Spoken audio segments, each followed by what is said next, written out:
Diabetes का patient कभी भी नॉर्मल नहीं होता है जब तक कि वो दवाइयों पे रहेगा। वो हमेशा नॉर्मल हो जाता है, पहले जैसा हो जाता है। कैसे होता है? उसके लिए very simple, be on the DIP diet.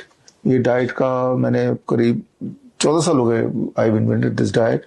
इस डाइट पे रहते ही दूसरे दिन ही दवाई छोड़नी पड़ती है, तीसरे दिन ही इंसुलिन टेपर डाउन करना पड़ता है, क्योंकि अब ये डाइट पे जब रहेंगे तो ये diet fruit and vegetable diet है। मुंह से जब खाते हैं सीधे ब्लड में जाता नहीं, वो तो पहले पेट में जाता है। पेट में जब जाएगा तो जब लिविंग फ्रूट्स है, लिविंग फ्रूट्स तो लिविंग है, जिंदा है, कुक तो किया नहीं आपने, वेजिटेबल भी कच्चा खा रहे हैं आप साथ में, तो वो सिर्फ पेट तक जाएगा। पेट में एक हार्मोन होता है इनक्रिटिन हार्मोन, इनक्रिटिन। तो ये हार्मोन क्या करता है, तो ब्लड में कितना शुगर है उसको पहले भापता है, और अगर शुगर कम हुआ तो ही शुगर को भेजेगा। ये फ्रूट्स वेजिटेबल से शुगर लेके तभी भेजेगा। लेकिन जब उसको वेजिटेबल कुक कर देते हैं तो ये एबिलिटी बॉडी की लॉस्ट हो जाती है, irrespective of amount of sugar in the blood. अगर मान लो वेजिटेबल कुक कर दिया तो इसका शुगर सीधे ही चला जाएगा। तो जब हम ample amount of fruits and vegetable, जैसे हम DIP डाइट में बताते हैं, वो लोग लेते हैं। हमारा कैंप हर महीने होता है हिम्स हॉस्पिटल में।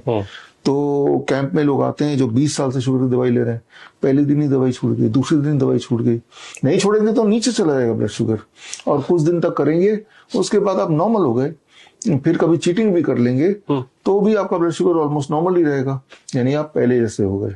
कहा तो 20 साल से वो दवाई ले रहा था, यहाँ 20 घंटे में नहीं लगे ठीक होना। Because that's what I am saying कि diabetes is not a disease, it is a medical condition. एक चम्मच शुगर को हमने क्या किया, शुगर को उतना ब्लड में जाने ही नहीं दिया, है ना, पेट में ही रोक लिया। वो रोकने वाला काम कौन सा, किसका, इनक्रिटिन। ट्रैफिक सिग्नल की तरह, ट्रैफिक वाला भापता ना, कहाँ पे ज्यादा ट्रैफिक आ रहा है उसको टाइम जगह देती है, जहाँ कम ट्रैफिक उसको वो होल्ड कराती है, मतलब एक बैलेंस मेंटेन करती है। तो पेट में जाता है, वो बैलेंस मेंटेन तभी होगा जब लाइव फूड खाएंगे। लाइव फूड कौन सा होता है, फ्रूट्स एंड वेजिटेबल। कच्चा भी खाएंगे तो, मैं ऐसा नहीं बोल रहा हूँ कच्चा ही खाना है, रोटी सब्जी भी खाइए, लेकिन पहले ही खा लीजिए। यही हमारा DIP डाइट है। ओके अच्छा, जो इस तरह के प्रोडक्ट आते हैं कि ये शुगर फ्री है, इसको आप डाल लीजिए अगर आपको डायबिटीज है, इनके बारे में क्या कहना है आपका? वो तो और ज्यादा गड़बड़ है। शुगर फ्री वगैरह खाएंगे तो वो कार्सिनोजेनिक भी होते हैं, कैंसर ही बन सकता है। कोई सोचेगा चलो शुगर ना हो, कैंसर हो जाए तो चलेगा, तो उनके लिए ठीक है। हाँ, तो वो 2000 केमिकल्स, और वो केमिकल गुड़ ले लीजिए, हनी ले लीजिए, मीठे से कोई दिक्कत नहीं है, मीठे के सोर्स से दिक्कत है। राइट, आम खाइए, ढेर सारा मीठा है, गन्ने का जूस पीजिए, वो ठीक है, वो ठीक है, वो अच्छा है, ठीक है ना। लेकिन जूस धीरे धीरे पीना पड़ेगा, क्योंकि नेचर ने तो गन्ना को बनाया था, जूस तो बनाया नहीं। तो एक गन्ने को खाने में जितना टाइम लगता है एक गिलास जूस के बराबर, उतने टाइम में आपको गन्ने का जूस पीना पड़ेगा, तब शुगर नहीं बढ़ेगी। तो जब लिविंग, मीठे से कोई दिक्कत नहीं, चीकू खाइए, अंगूर खाइए, पेट भर के खाइए। हम तो ढेर सारा खिलाते हैं मीठे फल, तो वो सोचता है कि पता नहीं इतने फल खा रहा हूँ क्या होगा, और ब्लड शुगर भी नॉर्मल आता है।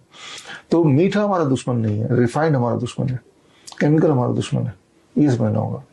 बड़ी से बड़ी बीमारी का आसान से आसान इलाज घर बैठे ही हो सकता है। अधिक जानकारी के लिए कॉन्टैक्ट करें nearest doctor BRC clinic @ home.